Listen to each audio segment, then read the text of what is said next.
زيارة سابقة لوزير الداخلية السيد مجدي عبد الغفار لأمين شرطة أحمد جميع من قوات مديرية أمن البحيرة أثناء تلقيه العلاج من إصابة بالغة في حادث سيارة بالمركز الطبي العالمي، وجه خلالها بتوفير الرعاية الطبية له.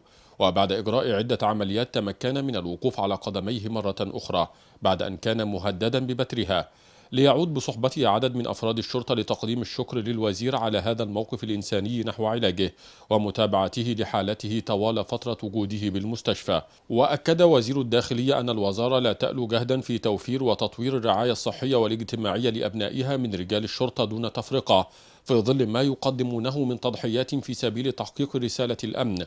ووجه التحية لرجال الشرطة الأوفياء الذين يؤدون عملهم بكل اقتدار وصبر لتحقيق الأمن والأمان للوطن والمواطنين.